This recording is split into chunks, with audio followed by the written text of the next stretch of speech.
Like the description says, whatever brings me joy. Given recent events, I often think about just walking away from everything and going to live on a farm somewhere. Well, until I realize the Wi-Fi is probably shit, and I've been through Nebraska once. The farm girls do not look anything like in the movies.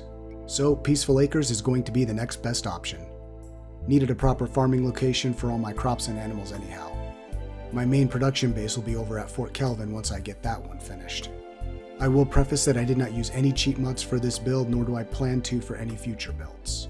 The only mod that I'm using is a reshader. Shout out to Gamora's awesome reshader. Game mechanics only as they currently stand, and hopefully there's a creative mode one day soon. Until then, I'll make do. Oh, and if you're wondering about some of those panning shots, well, just build a platform, hide the HUD, and strafe.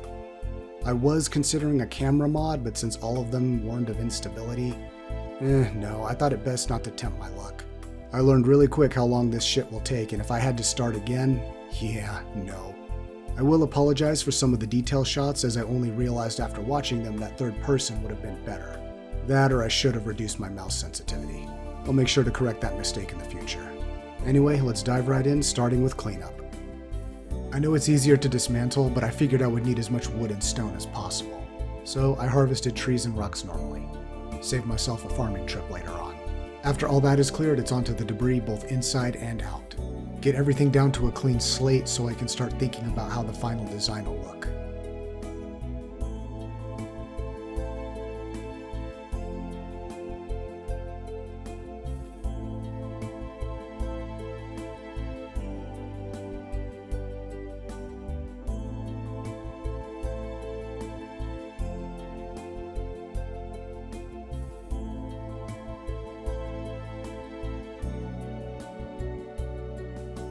A bit of rubble both at this structure and over at the main house.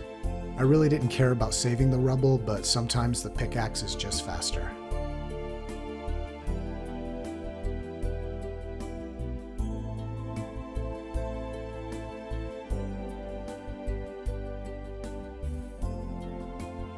Next up, reclaiming all this ivy.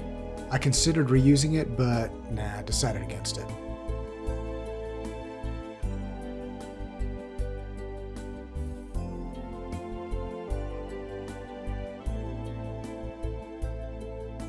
These field stones will come in handy later on. They'll be used to rework the perimeter walls and for sectioning off the coops. Just needed to fill in the trench when done.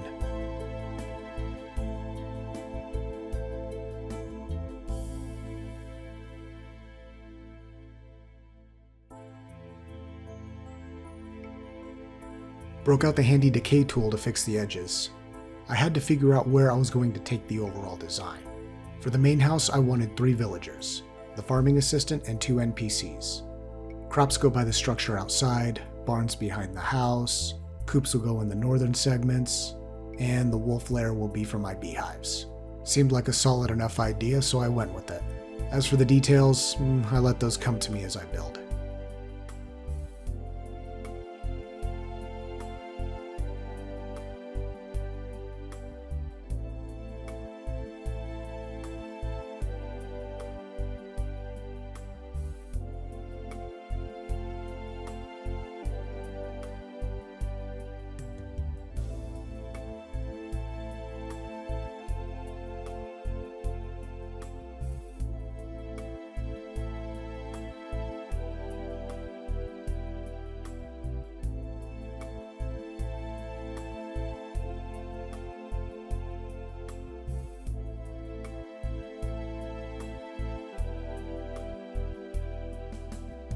Now it's time to repair the main house and make a few alterations.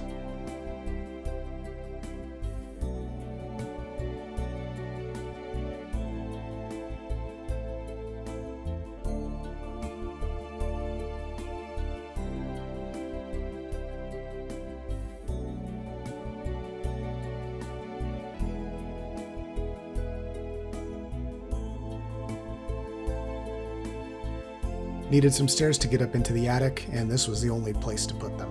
Plenty of unused space up there, and I need every last square inch.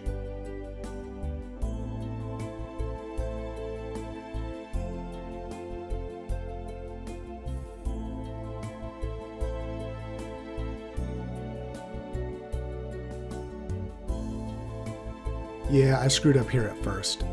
Had to back the stairs up a bit so I didn't have that one part sticking out like that.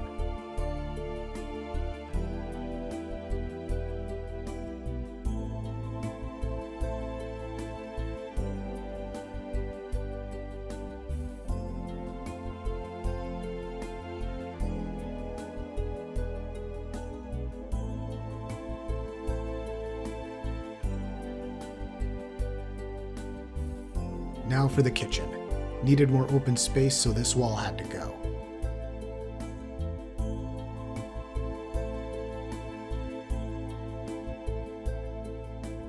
Bit of a rework on this wall to accommodate my cooking area.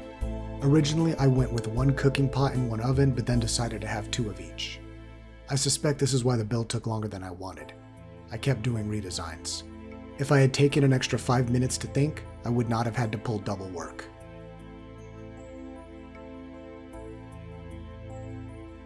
I wanted flame effects on the crafting stations even if none of them were running, so I clipped a scrap brazier into a rough cut stone foundation to achieve that. Once my stations were set up, it was time to go after the chimney proper. Yes, I wound up doing it again. Decided to go with bricks instead of the rough cut stone. For a bit of depth, I used the stone shingle roofs to give things a bit of pop.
Over by the main entrance, there was a spot just begging for a fireplace. So I went with the brick fireplace, and just like with the kitchen hearth, I started with stone chimney before changing my mind and going with brick and stone shingles.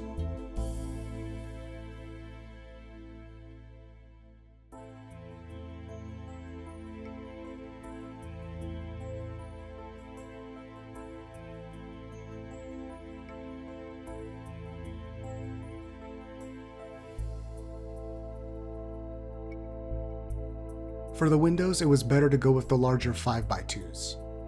This helped ensure enough space when adding some depth.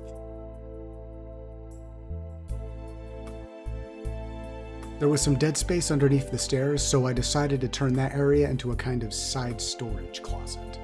Not actual storage, just aesthetics.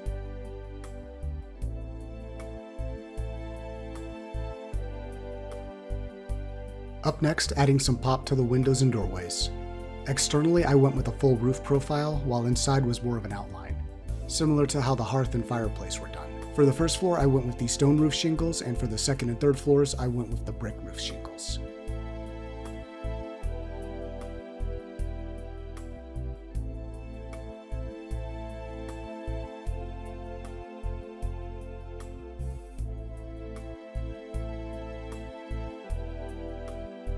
For windowsills, I used the two-handed weapon rack outside on the first floor, and then for the second floor, I went with the polished wooden shelf.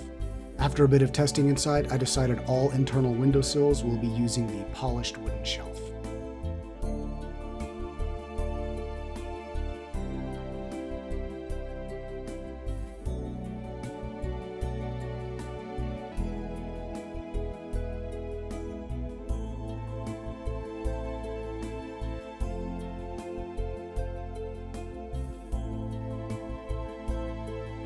This external structure was originally some kind of bathhouse. I had planned to rebuild it as such, but then realized I forgot about the seed beds. I was going to use the third floor of the main house for that, but elected to use this structure for grindstones and seed beds.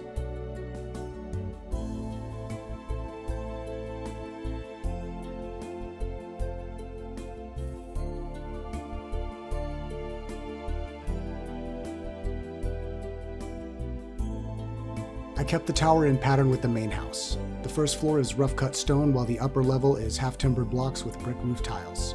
Windows were done in a similar manner, except these were smaller 2x2s.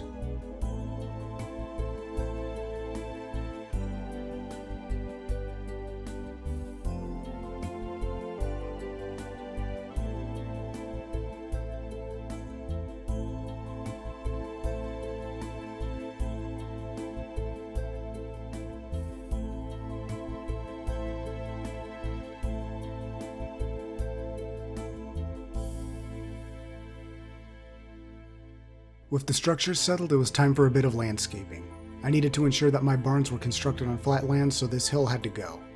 Took me a bit longer than I wanted, but hey, more stone and dirt never hurt.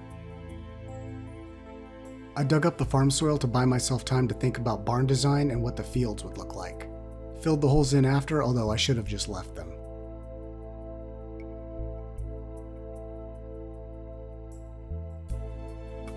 Up next, I replaced the dirt roads with smooth stone road just because they made better borders between where I wanted to put up walls. I still had plenty of field stones left over after getting the perimeter walls and other areas sectioned off. Really glad I took the time to gather what was already there. Didn't need to do any farming runs.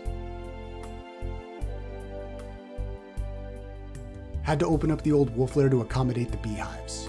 It was a bit tricky. The outside needed a couple rebuilds when I went too far.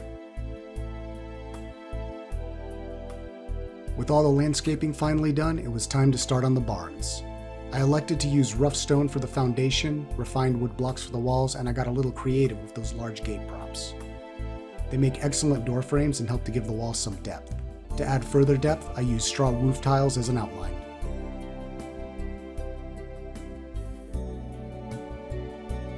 While getting all that assembled, I had another idea for the gate posts. I decided to use them as pens. Put a few opening in the walls to help with placement, and once those were all lined up, I decided to use the wood fence and post to block off those openings.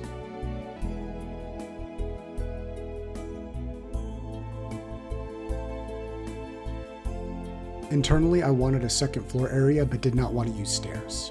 I went with using the scaffolding to start. The second floor area was made up using wood plank fences.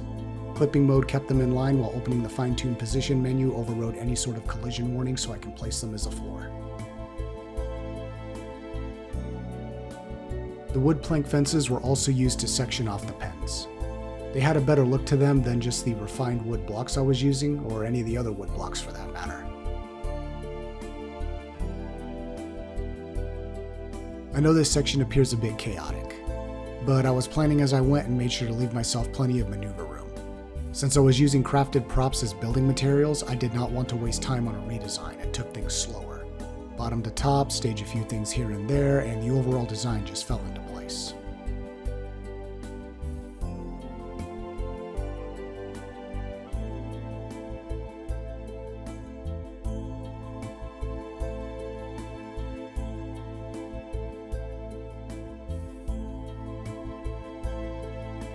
Stone shingle roof for the barn with straw roof to give the windows an outline. On the first floor, I went with tarred shingled roof blocks for the openings.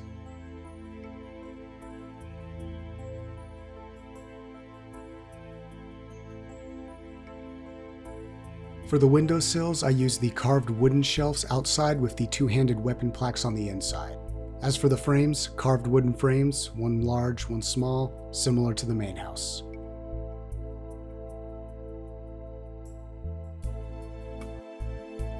Regular torches leave too much of a smoke effect. The firefly lanterns were a better alternative, and having them down allowed me to work through the night if needed. Although I wound up using the nighttime to gather fireflies.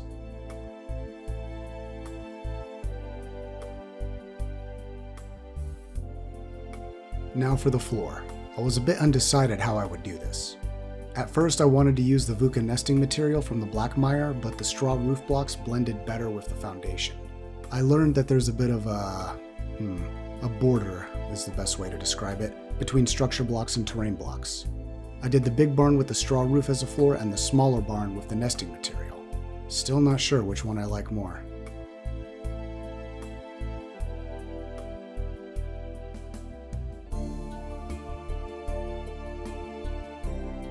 Filled in the dead space in the skyline with some shroud wood, and then getting the second floor area all sorted out.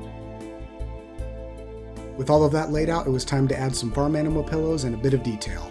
I will note I had to take out some of the larger pillows and rework how I laid out some of the fencing to properly accommodate everyone. The animals kept clipping into the second floor, the very thing I did not want to happen. I should have gone wider on the pens and used less of the fencing down below.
Second barn's similar to the first, just not as big. At least it's easier to lay down the nesting material.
For birds, I decided to go with a coop design instead of a barn. VUCA nesting material for the floor, wooden gates to serve as structure points, and the wood plank fences for walls. Straw roof that I first fixed to a rough wood block frame clipped into those wooden gates, then removed them to make it look like the roof was built off the gate posts. Just like with the barns, I made two. One big, one small.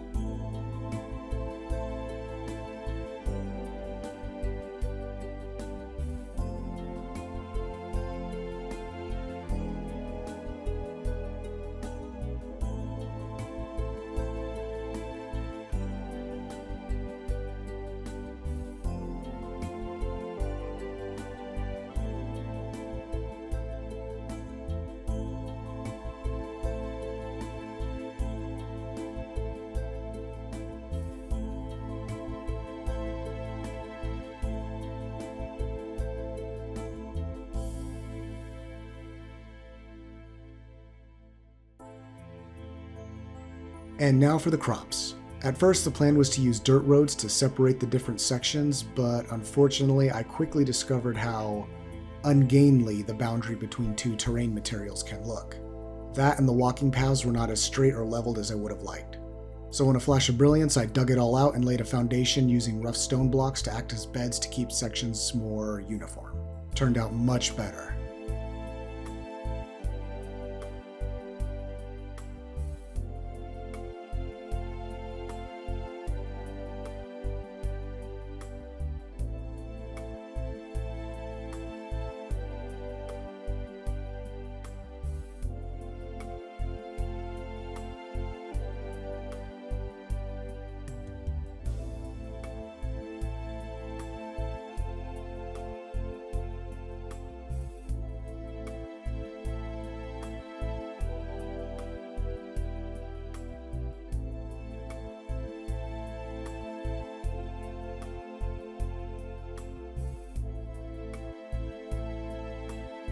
Last but not least, the beehives.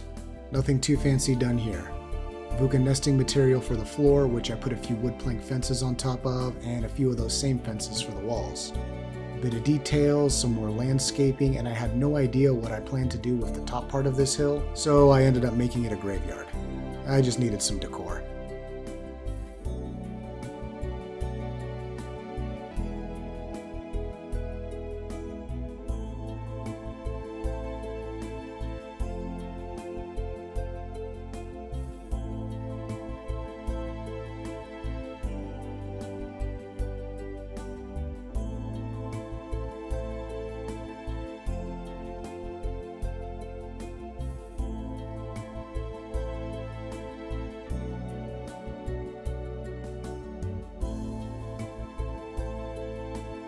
With the outside all settled, it was time to head back indoors and get things decorated.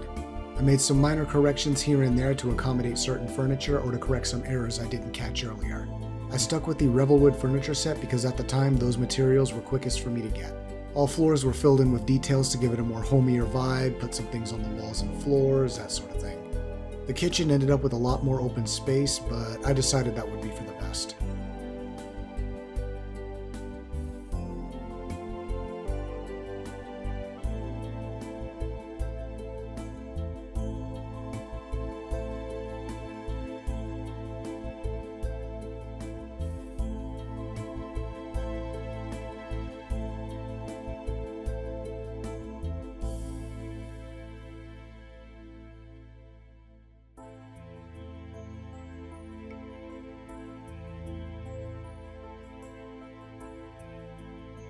At this stage of the project, I was ready to be done. When I got up into the attic, I accidentally forgot about needing a third bedroom and had to redesign my storage area around it. Fortunately, it wasn't too bad. Went with large chests here because that was the easiest thing to craft at the time.